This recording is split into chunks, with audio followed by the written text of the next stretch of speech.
Farmweek is a production of the Mississippi State University Extension Service. Today on Farmweek, the water levels on the Mississippi River are getting critical. Agriculture and business interests have appealed to President Obama for help. We'll have highlights from this year's Fall Flower and Garden Fest at Crystal Springs. In Southern Gardening, want a new plant for holiday decorating other than the poinsettia? Try the Rex Begonia. In the markets, cattle placements sink again in the November on-feed report, while U.S. corn exports are anticipated to rise. In the feature segment, Seed Savers Exchange of Decorah, Iowa.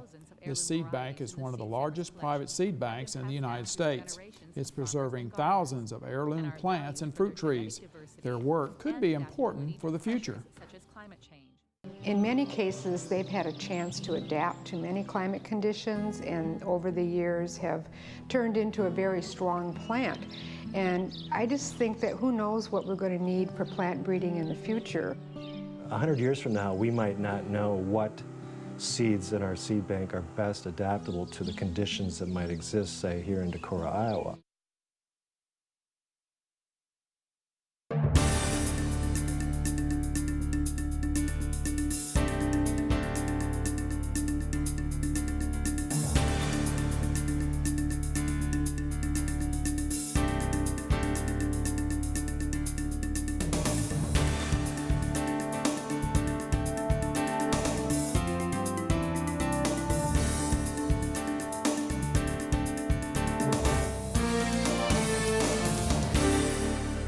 Good day, everyone. I'm Amy Taylor. And I'm Artis Ford. Welcome to Farm Week. The U.S. harvest is in the short rows, but getting it to the world down the Mississippi River is the next obstacle. Well, Amy, concerns are growing by the day about the water levels on the Mississippi River.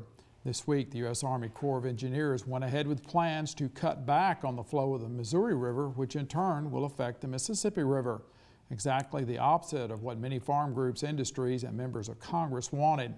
This week, the American Farm Bureau Federation, almost 20 other national groups, as well as 3 governors, 15 U.S. senators, and 62 congressmen sent a message to President Obama. They urged him to declare a presidential declaration of emergency for the Mississippi River. The concern is that by December 11th, the drought-reduced flows on the river could be so low that Midwest grain shipments could stop. Back in August, traffic on the river halted until dredges could deepen the channel in the area of northwest Mississippi. Now, the group is asking for 2 items in the presidential declaration. One is to maintain enough flow from the upper Missouri River to allow navigation on the Mississippi River. The group also wants to allow the Corps to remove rock from the Mississippi River's bottom, which in the long run will allow barges to move with less water from the Missouri River. This year, the Fall Flower and Garden Fest celebrated a record number of vendors and a couple of new educational seminars.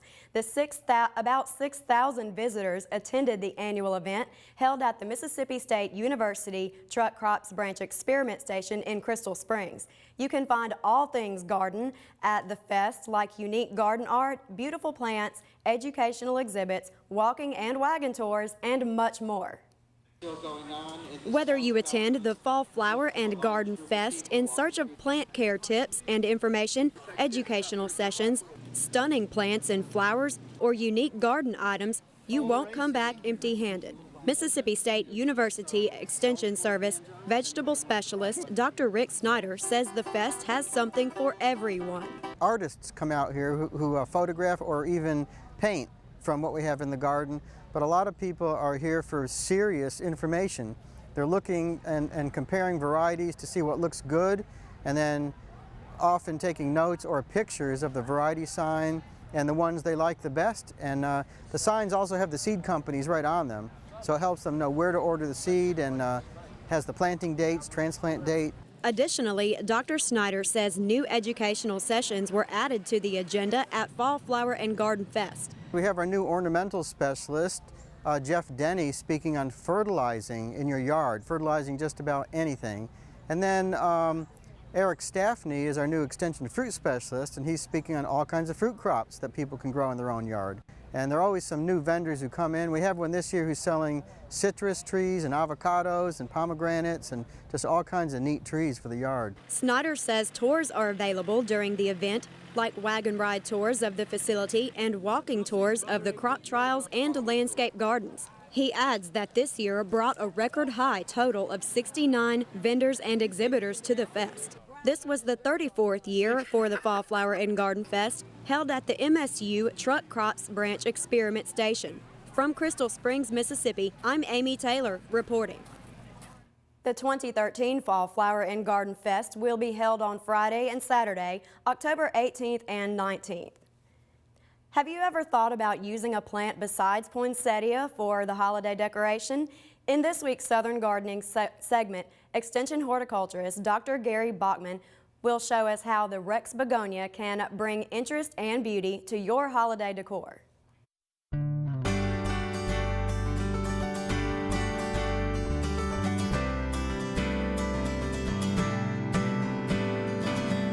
The poinsettia may be the quintessential holiday plant, but there are other plants that are just as festive and deserve their own holiday cheer. Today I'm at Natchez Trace Greenhouses, where they are growing some striking Rex Begonias which are perfect for holiday decorations. Rex Begonias are primarily indoor plants known for their colorful and textured foliage.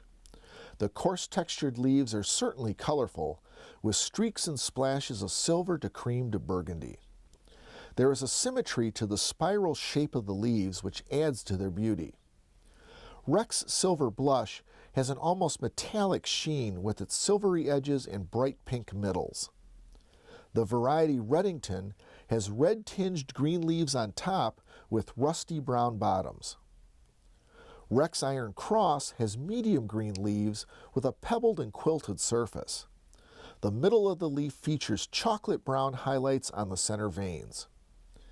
A most unusual selection is Rex Escargot. The foliage has a curling snail-like pattern starting at the base of the leaf. Propagation of Rex Begonia is as interesting as their varied colors. Whole leaves are cut and placed in growing media, and new plantlets form at the base of the leaf. Direct sunlight can damage your Rex Begonia, so always place an indirect light for the best growth and performance. I'm Gary Bachman for Southern Gardening. Gary says there are many varieties of Rex Begonia, so look for one you like. In the feature segment, Seed Savers Exchange, you can find many heirloom varieties of plants grown by your grandparents and great-grandparents. The genetic material in these plants may be needed in the future. Time now for the markets with artists, and this segment begins with cattle. You know, Amy, before we start though, obviously Leighton Spann is not here today. He and his wife, Catherine, 30-year anniversary. So that's why he's not here today. Congratulations to them. That's right. Congratulations to them. But talking about cattle, the monthly cattle on feed report was in line with expectations. The bigger story may be, though, that beef futures continue to imply higher retail prices coming for the spring. Also ahead, analysts believe that an increase in U.S. corn exports is likely, as a twin-state forest products mill in our area is set to reopen in 2013. Well, we begin by taking an in-depth look at the November cattle on feed numbers. Extension Ag economist John Michael Riley turns the November 16th report fairly neutral. He told Farmweek's Leighton Spann on Tuesday that the downward trend in cattle placements is still in place. John and Michael, you say it's almost eerie how close this report matched the pre-report guesses. It was very close. The second month in a row that we've had the pre-report expectations pretty much in line with what USD actually reported in terms of the number of cattle on feed. That number came in just over 11 million head, down about 5%. The trade was expecting right around that same number. Placements 2.18 million head. A big drop, down 13% from a year ago. But keep in mind, again, those year ago numbers were slightly inflated due to last year's drought. But we are seeing placements just really drop off as a result of last year's drought and this year's drought. So many cattle were forced to move off of farms and into feedlots. So but still very much in line with expectations. but definitely a trend here, the 5th month in a row about placements dropping. So the trend is definitely anchored here. That's correct. The number of placements down, heavier placements across the board, mostly due to the fact that there weren't very many lightweight placements compared to last year. Two things in play there. There wasn't this true need to get cattle off the farm and into a feedlot at these lighter weights, but also you had these high corn prices, which kept people from really thinking about placing lightweight cattle that needed to be fed for a longer extended period of time. Heavier cattle placed for the most part should put cattle coming out of feed, coming off feed a little earlier than normal. So we're probably going to see a big push of cattle coming off feed in the next couple of months. But once that push gets through, there's just doesn't look like there's going to be very many cattle available. So near term, again, the supplies are definitely running out of cold storage right now. That's correct. And so what do we think will happen come early 2013? When do we think that these supplies are going to be dwindling? Well, it should happen, after the first quarter, somewhere as we turn to the second quarter of the 2013, as we get this push of cattle out. We've been dipping into Mexico to get cattle out of there. They're in the same drought as we are. Those supplies are going to run thin. So I say, sometime April through start of the summer, we're going to start seeing dwindling beef supplies as a result of these droughts that we've experienced and the reduction in the cow herd. Those dwindling beef supplies are expected to create a shortage situation which could translate to higher prices at the meat counter before 2013 is too far along. Analyst Alan Brugler is one of those who warned that consumers could steer away from beef for a while. Live cattle are already pricing in record high retail prices for next spring. The question is, will the consumer pay it? All right, if you take the futures trades that we're seeing, the 133, 135, 136, if you go far enough out, that would imply as much as $210 for choice cutouts. We've never been able to make a price above 200 stick. So the board's saying, consumer, we're going to have less beef, you're going to have to pay up. The question is, will they pay up or will they shift to chicken or to turkey or something else? Our trivia quiz this week deals with forestry. Let's give you the question. How many sawmills are in operation in Mississippi? The answer is either 60 or 75 or 89 or 100. You'll find out in a few more minutes. We're going to pause now for a short break on Farm Week. Coming up, we'll look at the calendar and the second part of the markets. Artist Ford reports U.S. corn exports are expected to grow. An oriented strand board mill on the Alabama-Mississippi line is reopening. In the feature segment today, find out where you can find some of the plants and fruits your ancestors used to grow. Each year, many Mississippians are seriously injured or killed in farm tractor accidents. Transporting and lifting objects with a front loader requires extreme caution. Unsecured objects can roll or slide down the loader arms and injure the driver. To help prevent injuries, tractors should be equipped with a falling objects protection system. Always secure loads or use a bale spear or straps before lifting objects. A message from the Mississippi State University Extension Service. Before we get back to the markets, let's look at the Farm Week calendar. The annual Row Crops Short Course returns to Mississippi State University. It runs from Monday to Wednesday, December 3rd through the 5th. The location is the Bost Extension Center on campus in Starkville. The deadline for early free registration passed on Friday. It's $40 at the door, but that's still a bargain considering that you will learn something that will save or earn you that amount many times over. Corn, cotton, soybeans, peanuts, and wheat will be covered.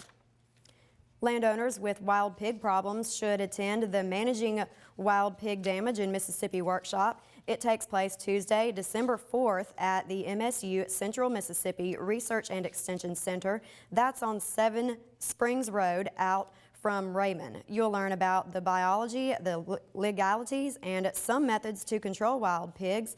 You'll also learn about their potential impacts on humans and livestock.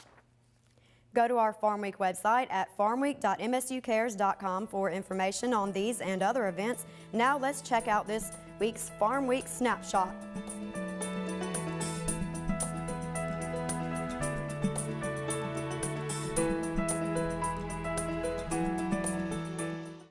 Well, many analysts are optimistic about what's in store for the corn sector. One of them is Virgil Robinson, who says that this market is firmly underpinned. He believes growth in export sales will compensate for any headwinds related to the drought or the navigation troubles on the Mississippi River. Should exports increase, and I sense and believe they will in the second half of this crop year, as the spread between, for example, FOB New Orleans corn and FOB Paranagua or Santos corn, that spread is narrowed pretty dramatically for January and February, which would imply the supply of grain down there has in fact dwindled. So I expect the USDA to address the export issue in their up-and-coming WASDE report. Should they leave that figure unchanged, they too are obviously expecting a pretty significant increase in export sales the second half of the crop year. Now, the WASDE report, or the World Ag Supply and Demand Estimates that Virgil referenced, that report will be released on Tuesday, December 11th. That will be in conjunction with the release of the monthly crop production numbers by the USDA. Well, just ahead of Thanksgiving comes word that a shuttered forest products mill just east of the Mississippi-Alabama state line will reopen soon. Louisiana-Pacific Corporation says that it will reopen its oriented strand board mill in Clark County, Alabama in April. Now, the OSB mill is about 35 miles east of Waynesboro, Mississippi. The Daily Woodwire reports that production will continue to ramp up through the year, which is good news. Well, before this week's feature story is the trivia answer for you. Extension Assistant Professor David Jones says there are more than 100 hardwood and softwood sawmills in operation in the state, so D is the correct choice. Our feature story today is about saving the past for the future. We'll visit Seed Savers Exchange. This organization collects thousands of heirloom vegetables, herbs, flowers, and plants. Outside of the government, it's one of the largest seed banks in the United States. Market to Market's Judy Blank reports. Sunlight filters through verdant gardens at Heritage Farm, headquarters for Seed Savers Exchange. The thousands of heirloom varieties in the Seed Savers collection have been passed down through generations of farmers and gardeners and are valued for their genetic diversity and adaptability to pressures such as climate change. Seed Savers' mission is to preserve and share this agricultural heritage with its membership and the public all over the world. There's a lot of moving parts to Seed Savers, and all of them kind of come back in some way to our core mission, which is to maintain heirloom seeds, distribute them, educate the public about genetic diversity. Why is it important? Many of the heirloom varieties in the collection are donated by people who become members of the organization and share seeds that have been grown by their families for generations. The handing down of seed is what inspired Diane Ott Whaley to co-found Seed Savers Exchange in 1975 with her former husband, Kent Whaley. Diane's grandfather, Baptist John Ott, gave her morning glory seeds that were brought to America by his ancestors. I'm holding this handful of seed that I'm linking back to ancestors in another country that I never knew about or thought about. I felt the magic in that seed was bringing my family into my life. In 1986, Seed Savers Exchange expanded to the 890-acre Heritage Farm, where Grandpa Ott's morning glory continues to flourish. And now when you think about the power of that little seed, we have 13,000 people that are members, we have 24,000 different accessions of seed in our collection, and we've grown into this beautiful, beautiful paradise, and all from a little seed. The gardens are living classrooms that are open to the public. Seed Savers offers various educational resources, including online webinars. While its primary purpose is to educate the public about heirloom plants, the history of the seed plays a vital role in Seed Savers' goal of preserving America's garden heritage. You have the Phoebe Vincent heirloom. Our seed historian was able to get the backstory on that by emailing the great-great-granddaughter. We were able to get more of a story and background to the bean, as well as give the seed back to the family because they had lost it.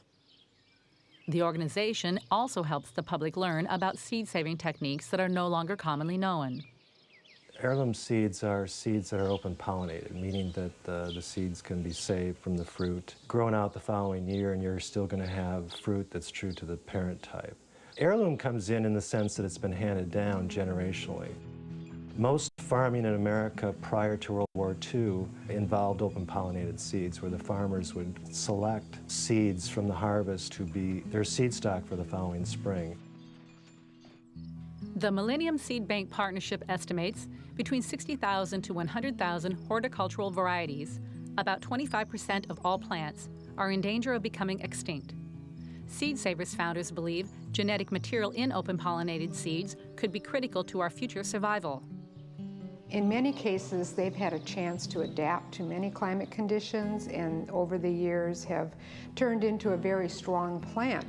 And I just think that who knows what we're going to need for plant breeding in the future. 100 years from now, we might not know what seeds in our seed bank are best adaptable to the conditions that might exist, say, here in Decorah, Iowa. The historic apple orchard at Seed Savers Exchange displays hundreds of varieties of 19th century apple trees. But Seed Savers says those represent only a small fraction of apple varieties that have survived. Our orchard manager at Seed Savers, his name is Dan Bussey, and he's also an apple historian, and he's working on a book. He's identified more than 20,000 different named varieties of apples that were grown in North America between 1629 and the year 2000. Over 20,000 varieties. As of 2000, he estimates that we're down to about 4,000 varieties. Seed Savers' goal is to offer apple trees for sale in its catalog, which already features hundreds of heirloom vegetables, flowers, and herbs. So Seed Savers is probably most known for the commercial catalog, and that has about 600 varieties in it. They've kind of been standout all-star varieties that we want to make available to the general public, and that's our fundraising mechanism. We sell seed throughout the world, primarily in the United States. We probably had a customer base this year of around probably 40 to 50,000 customers. In addition to its catalog, Seed Savers also publishes a yearbook to facilitate the actual exchange of seed between some of its more than 13,000 members. And that person-to-person exchange is really the most resilient system we can have for our seeds. That means that they're out there, it means that they're getting used, and it means that they're relevant and important to people. The organization also sells wholesale to larger growers and in bulk to other seed companies. More than 500 garden centers across the nation carry Seed Savers Exchange retail seed racks. I'd say more than 50% of the revenue that we generate each year comes from seed sales of individual packets. Seed Savers contracts with various growers to help produce its retail products. Mike Bollinger and Katie Prohaska of River Root Farm in Northeast Iowa help grow garlic with a little assistance from their 2 young children. We'll sell about 50 to 60,000 heads of garlic for seed this year, and they're part of that effort. They're providing the seed stock to us, and then we're growing it out. We're doing all the processing and bringing it back to them as a finished product. Mike and Katie also provide certified organic seedlings for sale at the Seed Savers Exchange Visitor Center at Heritage Farm. Like plants that originally began with a single seed, the exchange has grown over the past 40 years. Its vast seed collection is carefully maintained according to International Gene Bank protocols. This is the freezer vault, the long-term storage area at Heritage Farm. But the history also is preserved in literary form. Hundreds of letters accompanying seed donations are carefully studied and documented. Each year, more than 20,000 visitors are drawn to Heritage Farm, where the work to preserve agricultural diversity has expanded to include livestock, such as rare, ancient White Park cattle.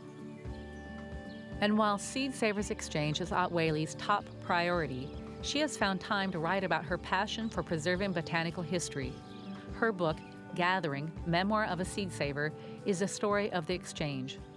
I think when we started, we've felt the urgency too, because when a seed is gone, it's gone and it's irreplaceable. For Market to Market, I'm Judy Blank. You can watch this story again on the Seed Savers Exchange on our Farmweek website. That's farmweek.msucares.com. You can also watch Farmweek's stories on YouTube and Facebook. We'll have a link to the Market to Market website where you can see the story as well as read the script. We'll also have a link to the Seed Savers website, seedsavers.com. farmweek.msucares.org. That's farmweek.msucares.com. Amy, one thing about the Seed Savers organization, it's great. You know, unfortunately, nothing exists in a vacuum. And of course, as farmers moved away from being subsistence farmers and we moved into the cities, you know, a lot of these varieties were left behind, but fortunately they are being able to save them. And it could be in the future that there may be some resistance or something in some of these varieties that will serve us later. But if you're a gardener, check out Seed Savers. There are also some private groups that are also selling these sorts of heirloom seeds as well. We'll be at the end of Farm Week for this week. On our next show, Mississippi Market Maker. The web-based marketing tool is designed to help ag entrepreneurs have a low-cost but high-impact way to advertise their businesses across the nation. You don't have to be a computer expert to use it. In Southern Gardening, see the many types of poinsettias available for Christmas. Now, if you'd like further information on a Farm Week story or you want to suggest a story to us, get in touch with us. We want to hear from you. You can also find us on Facebook and YouTube.